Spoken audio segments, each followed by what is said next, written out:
أخيرا سقطت أيها الملك لويس سواريز التاسع. لا أرجوك ما تقتلنيش. يا عم ما تخافش، مش هعمل لك حاجة. إيه ده؟ مش انتوا المسلمين اللي بيقتلوا الملوك وبينهبوا البنوك؟ وقائد الجيش قبل ما يموت قال لي دول هيظبطوا. لا يا كينج، مفيش الكلام ده خالص. بجد؟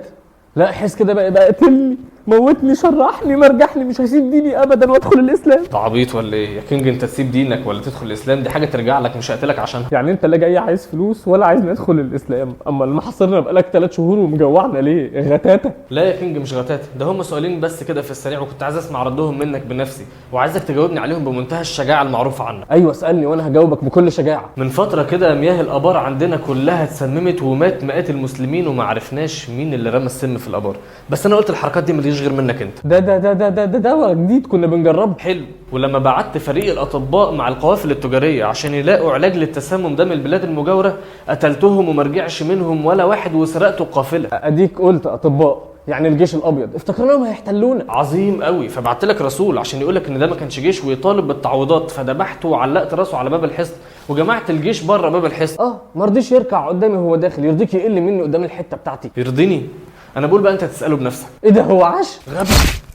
طبعا المشهد ده خيالي وما حصلش بالنص في التاريخ، لكن هيفرق كمقدمه للكلام اللي انا عايز اقوله. وطبعا اكيد المسلمين لما هيكتبوا تاريخهم هيقولوا على نفسهم ابطال، امال يعني هيطلعوا نفسهم حراميه وقتالين قتله. فلو قرات في التاريخ الاسلامي هتلاقي ان كل غزوه او فتح كان ليها اسباب منطقيه، يا اما دفاع عن ارض المسلمين ضد اعتداء خارجي متكرر انتهى بفتح البلد اللي بتهاجم، او رفع الظلم عن اهل بلد معين، او حمايه بلد من ظلم بلد تانية. وان الحروب دي كانت لمساعده المظلوم ونشر العدل، والنتيجه الطبيعيه ليها كانت انتشار الدين نفسه. انما بقى لو قرات في التاريخ المعاكس هتسمع مقوله ان الاسلام انتشر بحد السيف، وانهم كانوا بينهبوا ثروات البلاد وبيجبروا الناس تدخل في الاسلام. والحقيقه انا كواحد جيت بعد قرون من الفتوحات دي ما شفتش بعيني اذا كان المسلمين فعلا بيدخلوا يحموا البلد ولا يسرقوها، وبيساعدوا اهلها فعلا ولا بيجبروهم على الاسلام. فبدات اسال نفسي هل فعلا في حاجه بعيده عن كتب التاريخ اللي كل واحد بيكتب فيها على مزاجه اقدر اعرف بيها اذا كان ده فتح ولا احتلال؟ وقبل ما اتكلم عن الادله اللي من بره التاريخ اللي بتجاوب على السؤال ده، لازم اوضح ان انا بتكلم دلوقتي عن الفتوحات اللي حصلت بعد وفاه سيدنا محمد عليه الصلاه والسلام، لان كلامي دلوقتي موجه للمسلمين المؤمنين بسيدنا محمد اصلا، اللي فاهمين طبعا ان من ساعه ما ربنا خلق الخلق والصراع بين الصح والغلط موجود. واحد عايز يبقى فيه مساواه بين الناس، والتاني بيقول له لا طبعا انت اتجننت يا ابني، احنا ملوك وانتوا عبيد. واحد عايز العدل والتاني عايز يسرق براحته. ومع بعثه سيدنا محمد عليه الصلاه والسلام اشتد الصراع ده. سيدنا محمد دعاهم للمساواه ولعباده الله والاكرام اليتيم وشهاده الحق وترك الزنا وبر الوالدين، لكن ده طبعا ما جاش على هوا اللي عايز يقتل ويسرق ويزني بدون ما حد يحاسبه. فبداوا يؤذوا سيدنا محمد عليه الصلاه والسلام واللي معاه بابشع انواع التعذيب، مع ان كان طلب سيدنا محمد بسيط جدا: سيبوني اكلم الناس، حتى لو مش عاجبكم الكلام انتوا حرين، بس سيبوني اكلم الناس. وهم طبعا كعاده اهل الباطل في كل العصور من ايام سيدنا ادم لحد يوم القيامه، اتكلم مين؟ مفيش الكلام ده. حرب على اي محاوله بتوصل معاني الجمال والنظافه والعفه. ومن هنا اسس سيدنا محمد عليه الصلاه والسلام مجتمع المدينه كقوه تدافع عن الصح والعدل مش بس عن الدين. ومن اليوم الاول للمجتمع ده وبدات محاولات الكفر للقضاء عليه بعد ما كانت محاوله للقضاء على الافراد، وهي دي كانت بدايه الغزوات وفتوحات وجودها ضروري واجباري مش اختياري. صراع بين قوتين مختلفين تماما في المفاهيم والمعتقدات، وكل طرف فيهم شايف ان التاني خطر على وجوده. الحرامي شايف ان الناس لو كلها تابت هتنفخ، فمن مصلحته نبقى كلنا حراميه.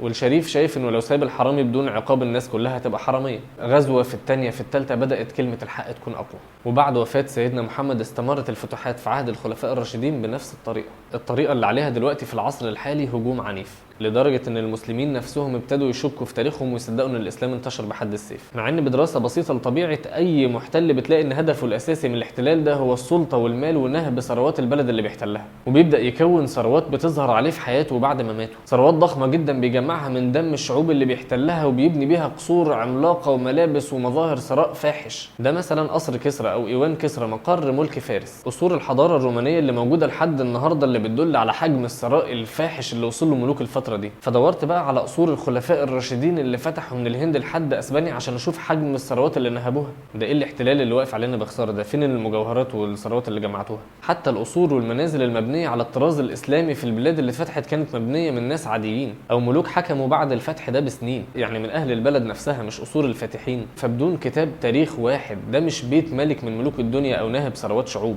وبعدين الاحتلال المعروف عنه انه بيسرق تاريخ البلد اللي بيحتلها وبيشوهه، فتلاقي اثار مصر في فرنسا في اللوفر، وده معبد مصري في امريكا. انما دورت ما لقيتش اي اثار لمصر او اي بلد من بلاد العالم الاسلامي في بلاد السعوديه اللي هي كانت مركز الخلافه الاسلاميه. ده غير ان المحتل بعد وفاته بيكون قبره شاهد على ضخامه ثروته. ده مثلا قبر نابليون بونابرت محتل مصر. اما ده بقى في قبر سيدنا عمرو بن العاص رضي الله عنه فاتح مصر. ده قبر سيدنا عمرو بن العاص اللي مفيش آية واحدة بتأمره انه يجبر حد على الإسلام. بالنسبة لي الموضوع مش محتاج كتاب تاريخ خالص عشان اعرف اذا كان المسلمين بيحاربوا عشان الحق ومساعدة الناس ولا عشان مصالحهم. وحقيقي ما لقيتش رد على مقولة الإسلام انتشر بحد السيف دي غير المثل الشعبي اللي عندنا في مصر اللي مش هينفع اقول اوله، اللي هو كلم مش عارف مين تلهيك واللي فيها تجيبه فيك. فما بستغربش اللي بيهاجم الإسلام لان هو ده ملعبه، انه يقلب الحقيقة، لانه ما يقدرش يعمل غير كده لحسن يتعرى ويتفضح وحقيقته هي اللي تبان. انما بستغرب قوي بقى المسلم اللي بيصدق الكلام ده على دينه، المسلم اللي اجداده ضحوا بحياتهم بكل حب عشان يضمنوا له حياه كريمه، فلما اتولد قال لهم لا لحسن تكونوا اجبرتونا نبقى كده. حاسس ان اجدادنا في قبورهم لو هيردوا عليها تبقى جمله واحده بس: يا ابني انت مهما تقول في حقنا احنا مش زعلانين منك،